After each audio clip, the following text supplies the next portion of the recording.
대통령의 신박한 주택 매매 방식을 두고 여야는 설전을 벌였는데요. 이 모습 우선 화면으로 만나보시죠. 세상에 이런 방식으로 대출 규제를 피하는 꼼수도 있구나 감탄을 금하지 못했습니다. 집권 여당의 당명을 더불어 건저당으로 바꿔야 할 판입니다. 안 팔았을 때는 안 팔았다고 비난하더니 팔았더니 팔았다고 비난합니다. 그냥 당명을 비난의 힘으로 바꾸시길 추천합니다. 7월 말까지는 이 집을 팔아야 재건축 수익을 최대한 받을 수 있는 가격에 29억에 팔 수가 있는 거예요. 그래서 자기 돈을 빌려주면서까지 집을 넘겨버린 거예요. 매도자인 이재명의 사정도 포함되어 있는 거죠. 17억 돈이 그냥 뭐 어디서 떨어집니까? 그냥 당연한 거래예요. 이걸 가지고 무슨 꼼수 거래네. 대통령 집을 좀 내놓고 이제 무주택자로 가는 부분에 있어서 뭐가 그렇게 말이 많은지 모르겠어요. 네, 그리고 조금 전 TV조선 스튜디오를 찾아온 한동훈 무소속 의원에게도 직접 물어봤습니다. 이렇게 얘기를 했습니다. 이재명 정권은 사적 채무를 일으키는 레버리지 하면 세무조사한다고 국민들 겁줬습니다. 그래놓고 전형적으로 이재명 대통령은 자기 집을 사적 채무를 일으키면서 근저당에서 팔았죠. 이 대통령 말대로라면 본인에 대해서 국세청이 세무조사를 해야 됩니다. 그다음에 네? 저는 국민들께서 레버리지로 집을 사는 것을 정부가 이렇게 막으면 안 된다고 생각합니다. 더 문제는 이렇게 막아놨으면 자기도 하지 말았어야 합니다. 네, 그러니까 한동훈 의원은 이재명 정부가 사적 채무를 일으키는 레버리지를 하면은 세무조사를 받아야 한다고 했던 만큼 본인도 대통령 본인도 세무조사를 받아야 한다 이런 얘기를 한 건데요. 정광재 대변인님 네. 예상은 했었지만 야권의 반발이 정말 상당합니다. 이재명 대통령이 집을 매각한 방법이 말씀하신 것처럼 굉장히 신박합니다. 예. 평소 생각하기 어려운 방법으로 매각이 이루어졌기 때문에 다양한 뒷말들이 나올 수밖에 없다고 생각합니다. 이것과 관련해서 이재명 대통령을 비롯한 청와대 또 민주당에서는 이거 불법이 아니다 이렇게 강변하고 있습니다. 저도 불법은 아니라고 생각해요. 예, 불법은 그런데 아닙니다. 불법은 아니지만 편법과 꼼수가 있다면 대통령으로서 과연 그런 방식으로 집을 매각해야 하느냐라는 정치적 논란은 피해갈 수 없다고 생각합니다. 지금 많은 사람들은 대출 규제로 인해서 주거 이전의 자유가 완전히 제한된 상태입니다. 자기가 원하는 집을 어느 정도의 재력이 있다고 하더라도 사고 싶지만 대출이 꽁꽁 막혀 있는 상태에서 잔금, 이런 자금 계획을 세우기가 어렵기 때문에 매매가 이루어지지 않는데 예. 대통령은 본인이 팔려고 하는 집을 생면부지의 사람에게 17억 원에 상당하는 금액을 이렇게 이른바 빌려준 거예요. 그쵸, 사적 빌려준 금융이라고 이루어지는데 그거 10월 달에 갚으니까 전혀 문제가 될 게 아니라고는 하지만 예. 어쨌든 본인의 신용을 공여해서 돈의 유예를 보장해 준 거 아닙니까? 네. 이런 식으로 된 것이 불법 매매는 아니라고 하더라도 대통령의 내로남불로 인식될 가능성은 충분한 거죠. 그래서 일반 국민들은 부동산 거래 못하게 해놓고 본인은 이런 방식으로 거래를 하니까 일반 국민으로서는 가뜩이나 부동산 시장 정책에 대한 분노가 있는 상태에서 대통령의 거래에 대해서 당연히 이렇게 비판할 수 있는 거죠. 이게 보통의 1주택자라고 했을 경우에는 내 집을 판 다음에는 다음 집을 다시 살려고 할 경우에는 돈이 묶여 있을 수가 없는 거잖아요. 근데 이재명 대통령 같은 경우에는 관저가 있으니까 또 이게 가능했던 것 같아요. 그렇기 때문에 일부 시민들은 허탈감을 또 표현하는 것 같거든요. 어떻게 보십니까? 일정하게 그런 생각을 갖고 계시는 분들도 있을 수는 있어요. 네. 그런데 조금 더 크게 좀 봤으면 좋겠다. 이거 대통령 개인이 무슨 관저가 본인은 살 집이 있으니까 예. 지금 가지고 계신 그 주택을 매매해도 그래도 이런 식의 매매도 돈을 빌려줄 수 있는 가능하다 거죠. 이렇게 지금 얘기를 하면서 마치 이재명 대통령께서 좀 불법적이거나 편법적이거나 또는 뭔가 이 부동산을 이용해 가지고 돈을 좀 벌려고 했던 거 아니야? 이런 식으로 이제 비판들을 하시는데 그건 좀 온당한 비판은 아닌 것 같고요. 네. 지금 대통령께서 지금 이제 이 주택을 한 28년 거의 한 30년 가까이 사셨던 집입니다. 맞습니다. 1주택자로. 그래서 이거를 그럼에도 불구하고 이거를 이제 매각해야 되겠다라고 했던 건 지금 우리 나라의 부동산 문제만큼 심각한 건 없다라는 것이고 이 부동산 시장을 좀 정상화시키는데 본인도 적극적인 의지를 표명해야 되겠다. 뭐 이런 차원에서 본인이 갖고 있는 주택 이거 안 팔아도 되는 거 아닙니까? 네, 청와대가 그렇게 설명을 하더라고요. 네, 뭐 실질적으로 대통령이 그 지금은 관저에서 생활을 하시기 때문에 뭐 여기 전세를 놨다고 하지만 사실상 1거주 1주택 실거주자라고 해도 과언이 아닌 것이죠. 예. 근데 여기에서 지금 요 방식이 약간 뭐 일반적이지 않다 그러는데 이런 방식들을 그동안 사람들이 써왔던 방식이에요. 그러니까 셀러 파이낸싱이 일반 사람들이 많이 써왔던 방식인가요? 그러니까 이게 약간의 차이가 생길 때, 그러니까 이제 뭐 지금 이제 3개월의 차이가 있다는 거 아닙니까? 지금 살고 있는 이 그 세입자도 10월에 전세가 만기가 되는 것이고 지금 여기 이 집을 요번에 산 분도 10월 달에 본인이 이 집으로 실제 입주를 해야 돼요. 예. 실거주를 해야 돼요. 그래야 이 주택 매매가 가능한 거니까 그런 여러 가지 상황들을 감안해서 한 3개월 정도의 시차가 발생했고 네. 그 시차 동안 그 한 17억 지금 뭐 근저당이 17억 7천만 원인데 보통 근저당을 120% 정도 설정하기 때문에 한 15억 정도의 잔금이 있는 거라 이렇게 보면 그걸 한 3개월 정도의 시차 동안 그 유예시켜준. 네. 그래서 지금 당장 뭐랄까요 이렇게 등기 이전을 해줘야만 또 그 분양권을 받을 수가 있는 상황이기도 하죠. 매수자도 또 불이익을 보지 않는 여러 가지 상황들을 감안한 그런 거기 때문에.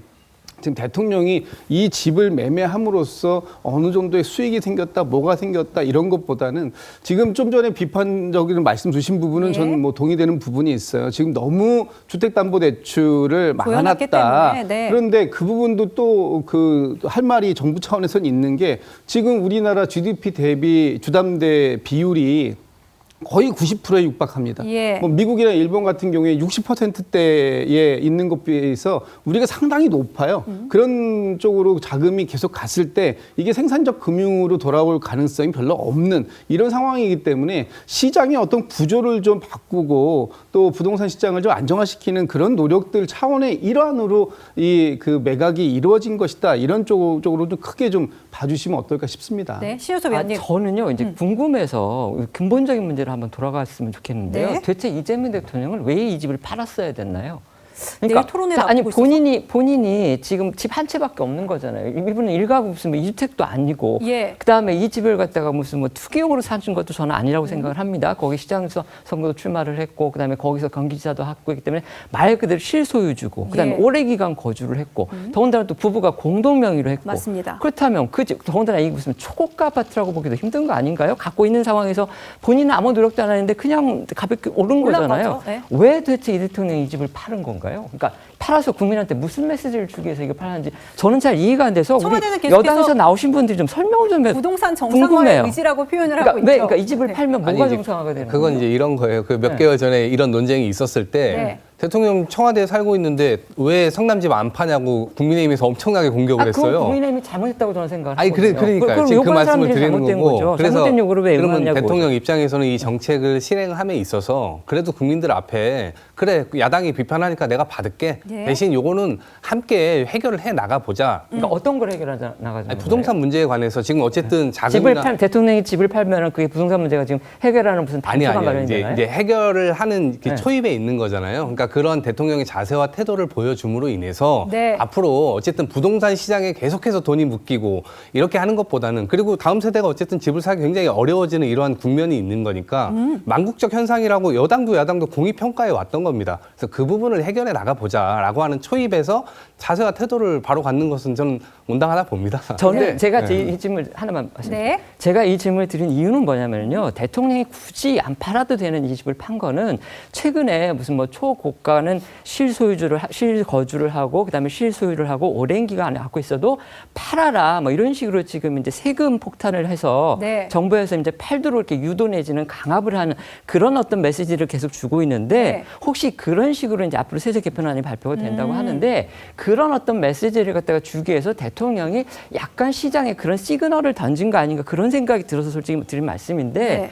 대통령이 너무 갖고 있는 정말 대통령의 지금 이 집 보유에 대해서 국민의힘 말고 누가 저는 대통령에 대해서 그렇게 강한 비난을 한 사람이 있었는지 솔직히 잘 기억이 안 나고 그다음에 대통령 입장에서 본다면 저희도 마찬가지입니다. 사실 수건의 집을 가진 입장에서 보면은 대통령의 이 집 보유는 불법도 아니고 명분에서도 문제가 없고 실제에서도 아니 자기가 갖고 있어서 실제 갖고 있는 만큼 자연스럽게 가격이 올랐으면 거기서 수익은 거둘 수 있는 거죠. 네. 무슨 불로소득이라고 볼 수도 없는 거잖아요. 자연스럽게 시장에서 가격이 오른 건데 그런데 왜 대통령이 굳이 이 집을 파는 뭐 죄송합니다. 이런 쇼라는 표현을 써야 될지는 모르겠는데 이런 것까지 하면서 무리하게 세제나 그런 개편을 혹시 연결시키려는 그런 어떤 정치적인 함의가 있는 거 아닌가 그런 의심이 들어서 제가 질문을 드린 거였습니다. 네. 당시에 왜 국민의힘이 이재명 대통령 그러면 본인이 갖고 있는 분당집 팔아라라는 얘기가 나왔느냐. 네. 이유가 있습니다.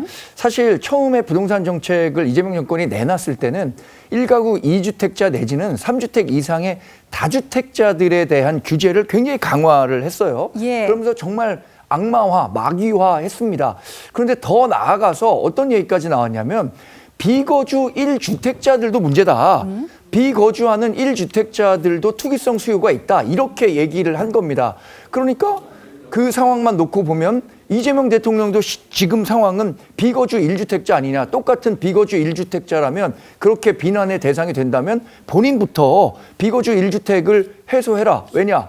지금은 관저에서 살고 있고 퇴임 이후에는 경호상의 문제로 그 아파트로 돌아갈 수 없다는 것은 네. 명확 관항한 사실이니까 그런 측면에서 이재명 대통령 그럼 모범을 보여라라는 측면에서 국민의힘이 얘기를 했던 겁니다. 만약에 이재명 대통령이 비거주 1주택자는 문제 없다. 그 사람들은 사실상 실수요자에 가깝기 때문에 세제상이든 어떤 불이익도 주지 않을 것이다라고 얘기했다면 이런 논란이 불거지지 않았을 텐데 이재명 대통령이 어떤 주택 보유에 대해서 대단히 잘못된 일처럼 호도를 하니까 그거에 대한 반발 차원에서 이 얘기가 나왔던 거죠. 네, 그러니까는 이재명 대통령이 아파트 판 걸로 야당의 비판이 이렇게 이어지는 상황인데 어제 이재명 대통령이 부동산 불로소득을 질타하는 말을 또 해서 이게 또 논란입니다. 한번 들어보시죠.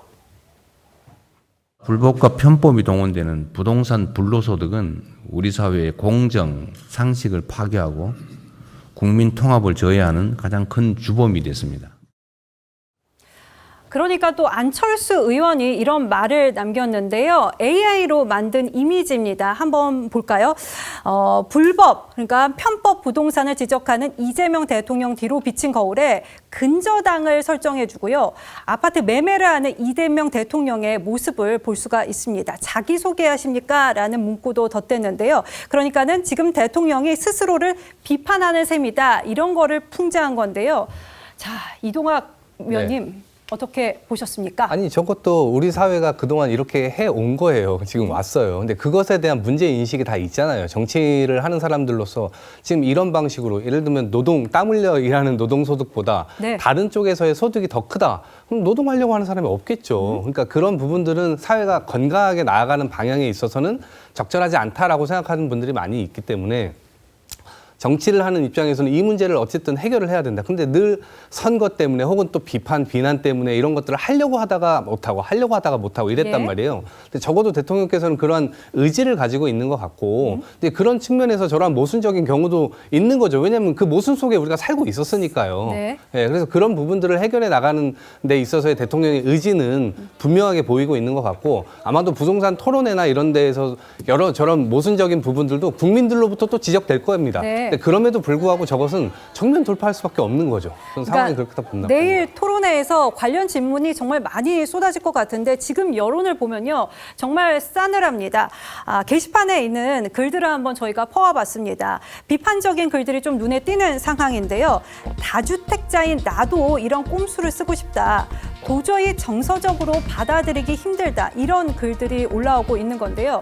신효섭 위원님, 저희가 네. 이 상황을 겪으면서 어제까지만 해도 저희가 단어가 조금 어렵기 때문에 셀러 파이낸싱이라는 단어는 쓰지를 않았었거든요. 네. 그런데 지금 많은 국민들이 셀러 파이낸싱이라는 단어를 이게 어떤 건지 알게 되는 상황인 것 같습니다. 뭐 그런 면에서는 뭐 대통령께서 국민한테 또 주식 한 스푼을 한 수저를 봐야 주신 되나요? 건데, 네. 근데 이제 저도 기사를 이렇게 찾아보니까 사실 매도인 금이라는 게 아까 우리 여당 쪽 패널 분들 말씀하셨듯이 예. 불법도 아니고 그다음에 일부 이제 부동산 그 시장에서 부동산 중개업자들이 중개인 하는 분들이라든지 그다음에 금융기관에서 뭐 이렇게 아이디어로 매도인과 매수인 사이에서 주는 그런 경우가 있기는 있었나 봅니다. 예. 그렇기 때문에 이거 자체를 갖다가 너무 무리수다 막 이렇게 보기는 어렵고 아까 저희가 말씀을 계속 해오고 있지만 근데 현재 그 정책 부동산 정책 특히 대출 규제를 갖다 틀어막는 그러니까 대출을 틀어막는 그게 위주가 되는 이 규제 위주의 부동산 시장의 현상인데 그 정책을 결정하고 그다음에 집행하는 가장 높은 곳에 있는 분이